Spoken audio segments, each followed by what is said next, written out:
Les travailleurs ont beaucoup de difficultés à accéder aux usines. L'atmosphère empuantie par les gaz lacrymogènes, les policiers continuent de ratisser le boulevard Saint-Michel. Ils s'engouffrent dans la rue Cujas. L'attaque, le front des étudiants a reculé. C'est une véritable bataille rangée. Les étudiants attaquent à coups de pavés. La fin des années 70, du début des années 80, on est 12 ans après mai 68, et quelque part, c'est cette idée un peu 68arde qui reste extrêmement prégnante. Et avec, d'ailleurs, quelque chose qui peut être tout à fait comparable avec ce qui se passe aujourd'hui, une immense attente de la part des jeunes par rapport à l'élection de François Mitterrand. On ne parlait même pas de quartier politique de la ville ou même DSU, DSQ, puisque c'est à peu près à ce moment-là que ça se met en place. Éventuellement, c'est les grands ensembles. On reste encore dans les représentations des années 60. Chaque année, Gennevilliers perd sa grisaille de ville de banlieue. Une ville neuve s'avance avec ses quartiers clairs, harmonieux, aérés, fonctionnels. Le passé et ses constructions anarchiques reculent, abandonnant parfois dans la cité un petit pavillon triste, un minuscule jardin. Et pour la classe ouvrière, c'est plutôt un progrès par rapport aux conditions d'habitat qui étaient la règle, par exemple, au début des années 60, où il y avait encore énormément de logements très précaires. La première raison de transformation de la situation, c'est effectivement, à partir du début des années 70, déjà des éléments de crise économique, avec le premier choc pétrolier, réapparition du chômage. 78, 77, c'est les premiers incidents, émeutes, etc., dans un certain nombre de quartiers. Les jeunes sont maintenant une énigme et presque un mythe. Les réactions des 16-21 ans face aux études, au travail, aux loisirs, aux valeurs morales, leur paraissent indéchiffrables. Au mieux, l'incompréhension débouche sur des portes qui claquent à la maison, au pire, sur la délinquance et des bandes agressives. Bertrand Schwartz, il veut les comprendre et à tout prix éviter la faille entre eux et notre société.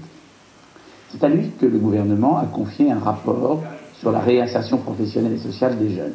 Je veux dire, mon étonnement a été que la gauche, en arrivant au pouvoir, n'avait rien prévu. Et je suis donc parti de zéro. Et nous avons donc rencontré, je répète, beaucoup de gens qui avaient travaillé avec les jeunes, défavorisés, en difficulté.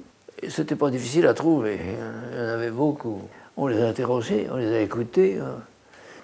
Et c'est à partir de ce qu'ils nous ont dit qu'on a construit le rapport. C'était l'échec scolaire. C'était les parents qui étaient parfois démunis vis-à-vis des jeunes. Quand on était dans la rue, c'est pas un bon endroit forcément pour découvrir le monde. Ils rencontraient les problèmes autour de l'argent facile, etc. Ils avaient bien sûr des problèmes d'emploi, mais aussi de logement, mais aussi de santé, mais aussi de tout. Et c'est pour ça qu'on a décidé de faire de ces missions locales les solutions globales à des problèmes globaux.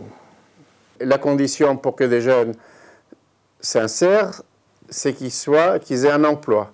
Donc ça, c'était la doctrine jusqu'à maintenant. Schwartz dit non, il faut tirer les deux fils en même temps. C'est-à-dire à la fois le fil emploi, mais aussi la question de l'insertion sociale. Lorsque les missions locales ont été créées il y a 30 ans, en 82-83, elles ont accueilli 130 000 jeunes. Aujourd'hui, elles en accueillent 10 fois plus. Et on ne pousse pas les jeunes vers les missions locales. Les jeunes viennent à la mission locale parce qu'ils en ont besoin.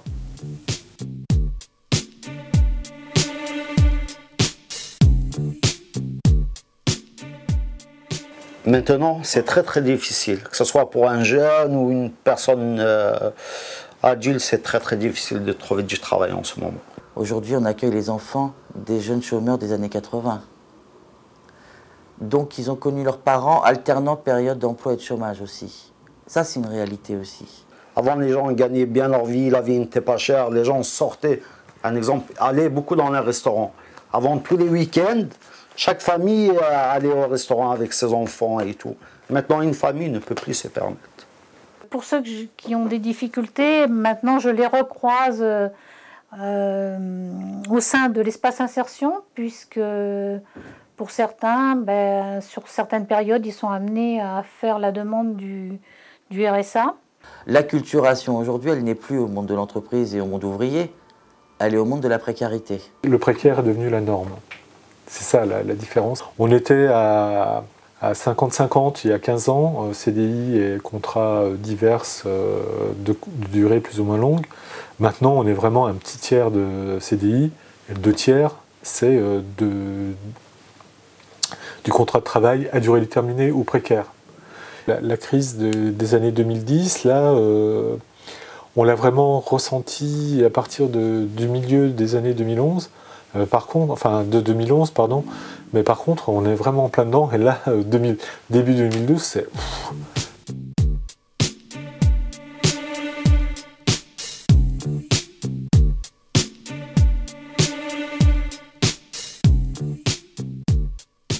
La jeunesse sert de variable d'ajustement sur le marché du travail. C'est-à-dire qu'il suffit que la situation se tende sur le plan économique pour que, immédiatement, les taux de chômage des jeunes, et en particulier dans les quartiers populaires, augmentent de façon significative. Alors ton père, il te dit, mon petit Marc, il faut que tu ailles te présenter à la mission locale. Tu te présentes à la mission locale et ils t'ont trouvé tout de suite un stage? Si, j'essaye de trouver, j'essaye de passer des concours pour avoir un poste dans l'administration.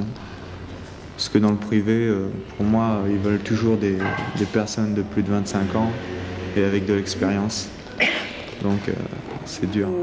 Les entreprises ne vont pas forcément prendre quelqu'un qui est inexpérimenté, qui a 30 ans, parce qu'ils vont dire qu'il a un peu perdu son temps dans les études. Comme on m'a proposé un contrat emploi-formation, c'était pas mal, c'était intéressant, c'était en rapport avec ce que j'avais fait comme dans le commercial. Et puis on m'a pas prise parce que j'étais... la personne ne me l'a pas dit directement, mais je crois que c'était parce que j'étais d'origine étrangère, quoi. Il y a au jour d'aujourd'hui en France un véritable problème de discrimination effectivement ethnique, religieuse et géographique. Moi je vois là où je travaille, c'est des paramètres que l'on ne va pas, à mon niveau, prendre foncièrement en compte. Maintenant, c'est une réalité qui est là. Dans les gens qui sont autour de moi, qu'ils soient blacks, qu'ils soient blancs, j'ai les mêmes en face de moi. Moi, j'ai des filles et des garçons qui ont envie de bosser, qui savent faire ce qu'ils savent faire et qui ensuite apprennent. Je crois qu'avant, il y avait beaucoup plus de difficultés sur la discrimination. On n'a rien pour vous, mon vieux. Vous sortez à peine du collège. C'est très difficile de vous trouver un emploi dans la mécanique. Enfin, il y a toujours ce stage-là chez FM. Je peux vous y inscrire si vous voulez. Ouais, mais faut être français. Oui, mais vous êtes né en France. Eh bien, prenez la nationalité française. De toute façon, ça existe encore. Disons que maintenant, c'est devenu une revendication. Ils le revendiquent. Alors qu'avant, ils étaient en retrait, ils demandaient rien, ils râlaient, ils trouvaient pas leur place.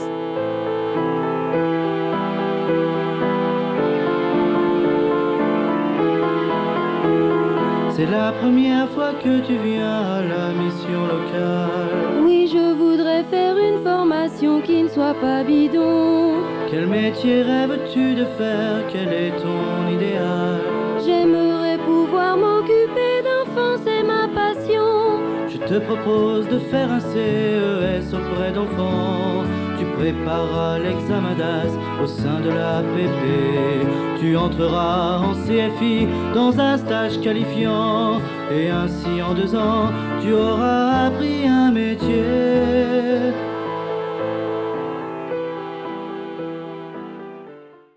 Il y avait moins de problèmes d'emploi qu'à l'heure actuelle, je pense.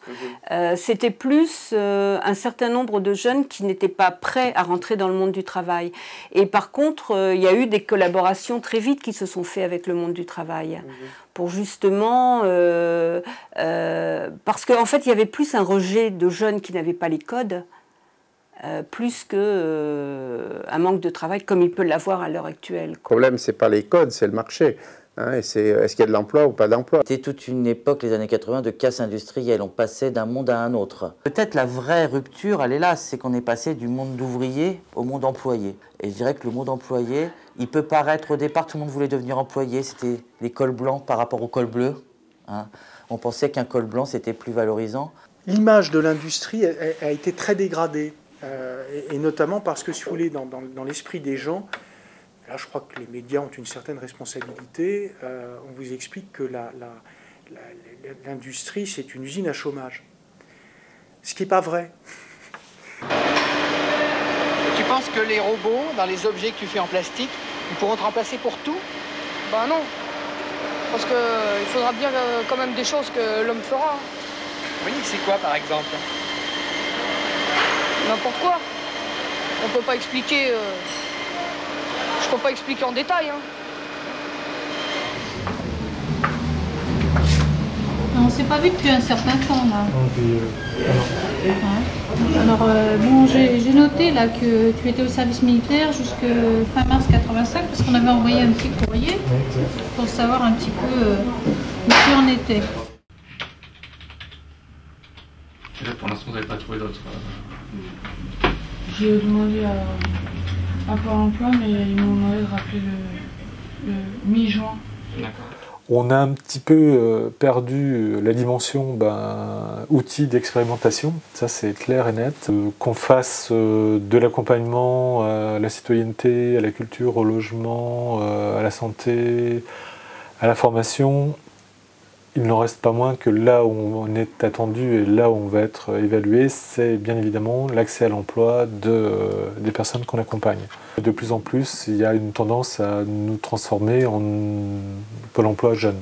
L'avenir des missions locales, ce sera probablement d'accorder de plus en plus de place à l'insertion professionnelle et à rechercher une efficacité de plus en plus grande en matière d'insertion professionnelle des jeunes, sans négliger le reste. On a aussi beaucoup travaillé dernièrement sur le décrochage scolaire, qui est un problème majeur, puisque à peu près 150 000 jeunes sortent du système scolaire sans diplôme, et qu'il convient de pouvoir, en quelque sorte, les aider, les appuyer.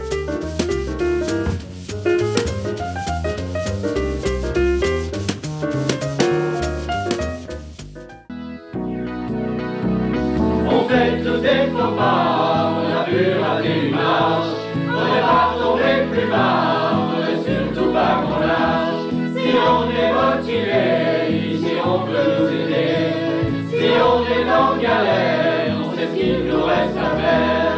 Sortons de notre local, même si c'est pas idéal. À la mission locale, on peut garder le moral. Oh yeah.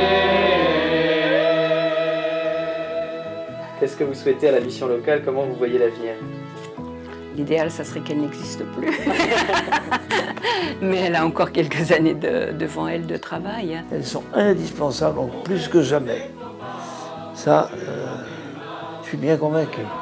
Tous les jeunes sont employables si on discute avec eux, qu'on les écoute et qu'on les laisse exprimer. Et aucun jeune n'est employable si on continue à les mépriser.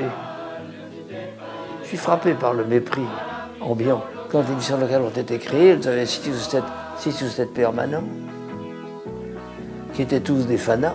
Elles se sont institutionnalisées parce qu'elles sont devenues des exécutants. C'est devenu des institutions administratives. Et on les écoute beaucoup moins bien. On répond beaucoup moins à leurs demandes. Mais ce n'est pas les gens que je mets en cause. C'est le système. Je ne pourrais plus aujourd'hui faire ce que j'ai fait il y a 10-20 ans. On n'accepterait plus. Il y a vraiment eu un état de grâce qu'on m'a fait. Et je n'en reviens pas. J'étais un emmerdeur et on m'a laissé faire. Je comprends pas, moi.